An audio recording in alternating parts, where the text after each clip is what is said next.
dash down, you pick your man, you move. You dash down, you pick your man, you move.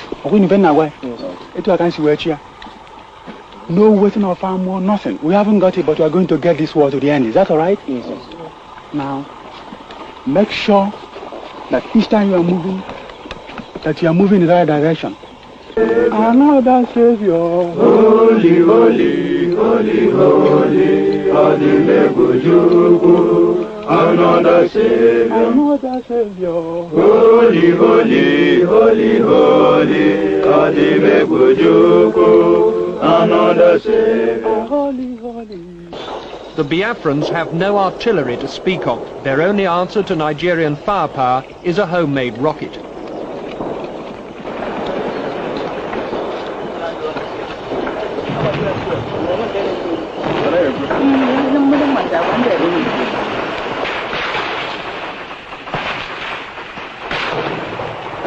About a mile north of Ikadipeni, we've come under fire from further east.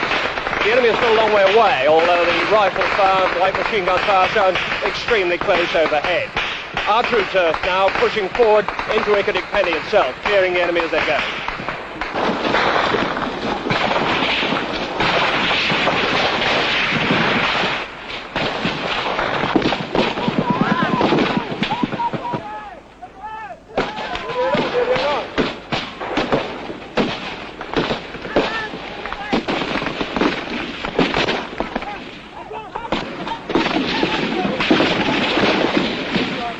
Despite the need to conserve every round, the Biafran troops fire blindly at enemy positions they can scarcely see.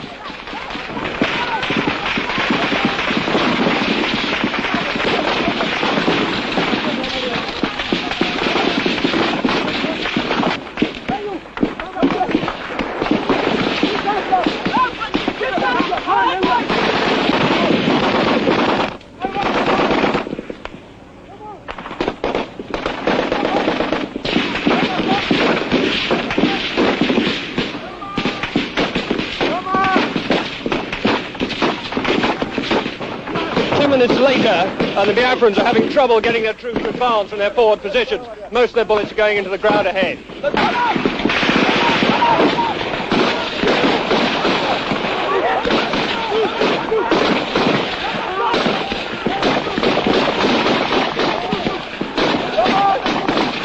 Come on, get up!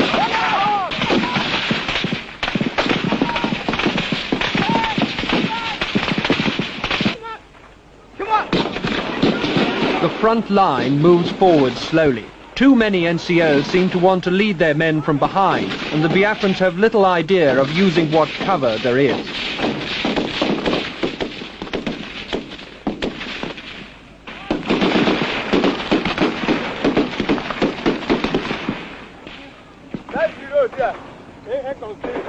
Can you have a slam? Come on, come on!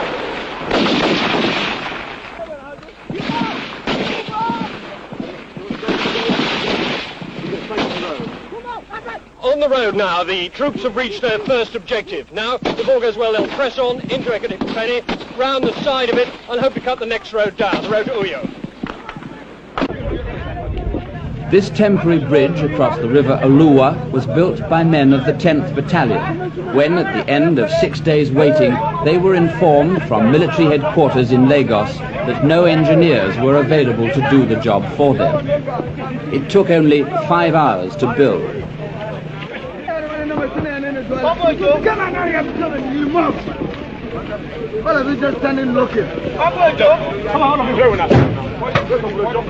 The reinforcements were being assembled at a village called Manure, the battalion's headquarters some 13 miles from the bridge. I want to demand no. How many people? I'm beginning to go this side and go this side. This zigzag, I know one time. I want to know the people, how everybody will say when you are. Eh? We are now totally 40, according to the OC. So we're supposed to be 40 instead of 5. I mean 30 before. They bring 9 men plus the staff sergeant. You told man. Where you are?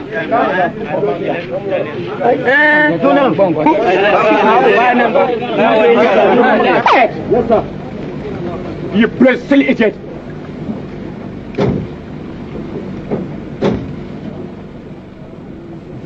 As the convoy assembled and prepared to cross the flimsy do-it-yourself bridge, nobody but me, it seemed, had any doubts that the bridge would take the strain about to be put upon it. But as he briefed the drivers, Major Ibrahim Tawu, the commander of 10th Battalion, was leaving nothing to chance. No unnecessary acceleration at all.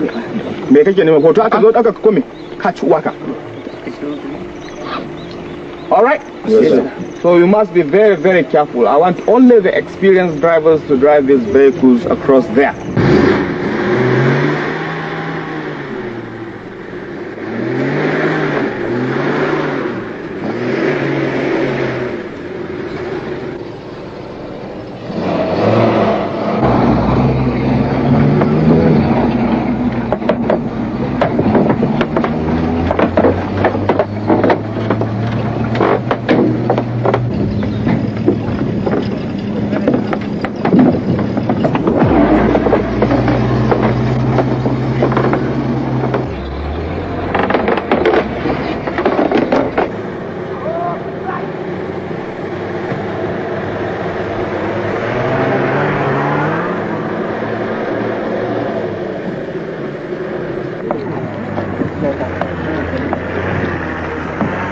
10th Battalion, the first to cross, was the spearhead of the push along the Benin axis to Ore.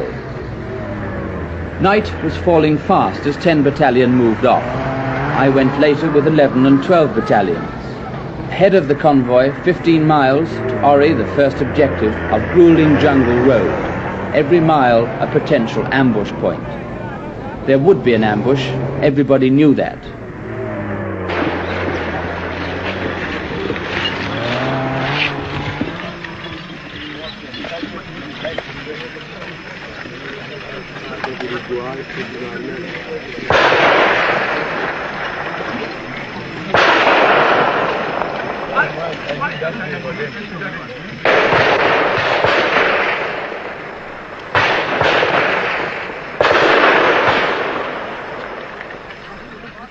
By first light the next morning, the casualties were being counted.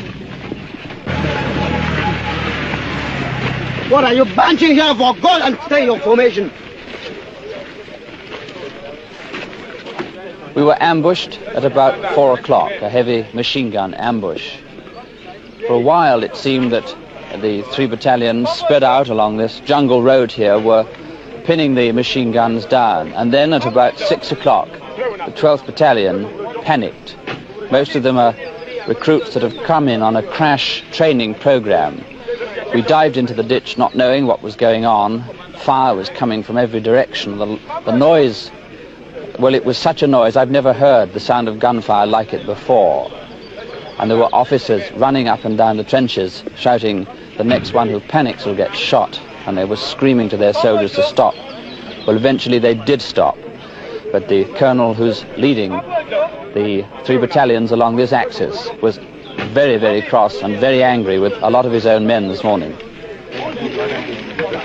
What happened to you? You know that they should not fire over there again. They continued firing. Well, get into the ambulance. Yes, I was with you there over there, sir. We was probably shot by one of our chaps too. Stupid attack. Now that you saw it, when you go there and face the enemy, I'll see what they're going to do. And there's no running back because I'll be right behind you and I'll shoot you if I see you coming back. When Colonel Ali's anger abated, I talked to him. Colonel Ali, you clearly have problems with some of your men who've not had very long in training. Some of them did rather panic just now. How much of a problem is this for you? It is a problem initially, but all that it requires is for them to get used to the battle fright. This is their first time in action, and normally you get a bit of battle fright until you master this, and it doesn't bother you anymore. What sort of percentage of your force consists of seasoned soldiers? On this front, I would say 50-50. On Colonel Ali's instructions, we left the convoy and returned to the bridge. But the bridge was broken. The last lorry to cross it the night before had toppled over.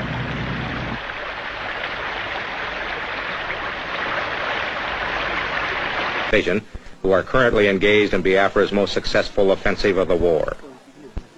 How the Biafran army succeeds, armed as it is with an odd-lot collection of weapons, is a puzzle. Some at the front carry communist-made AK-47s, like those used by the Viet Cong. Some only World War I bolt-action antiques. Others modern British semi-automatics. And their pride, and heaviest weapon, a .30 caliber machine gun just captured from the Nigerians. Much, in fact, of what the Biafrans are now using against the Nigerians, they have taken from them. One military man up here told me, not totally as a joke, that Biafra now looks upon the Nigerian army as its quartermaster general. And if the Nigerian army runs on beer and bullets, the Biafran army lacks both, with ammunition constantly in critically short supply. These troops had advanced 6 miles in less than a week. Then, practically out of ammunition, were forced to stop on the road to Port Harcourt until more supplies trickled down to them. One of this army's other problems is staying large enough to continue the fight against Nigerians. When Biafra seceded in 1967, it had fewer than 1,000 men under arms, and those mostly officers and clerks. Now it has been built up to between 45 and 60,000. The exact number, a military secret.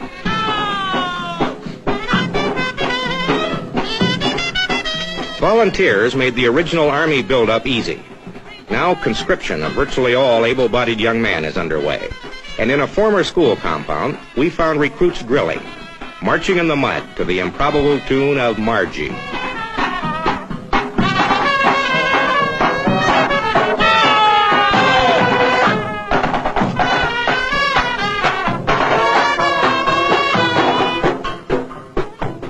These new soldiers are also taught the rudiments of jungle warfare and ambush, to be used against an enemy which holds most of Biafra's major cities, several vital road links, but not too much of the countryside. The training is basic, but effective. They're going to stab us right by the shoulder here, and we want to defend it. Go.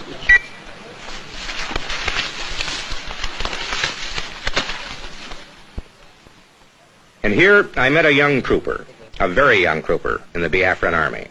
How old are you? I'm 10 years. 10 years old. Do you know why Biafra is fighting? Biafra is fighting for survival. Is it going to win? Yes, His spirit, and that of this tattered army, driven by fear of genocide which may or may not lie ahead if they lose, plus what must be massive ineptitude on the part of the Nigerian army, is the most probable reason that this war of unequals now has gone into its 3rd year.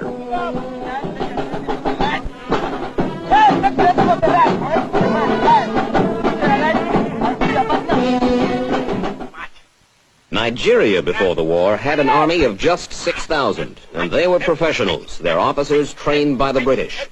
They served with distinction as part of the UN force in the Congo. But then Biafra declared its secession, and all of the Igbo officers and men, some of the best, left to become the nucleus of Biafra's army.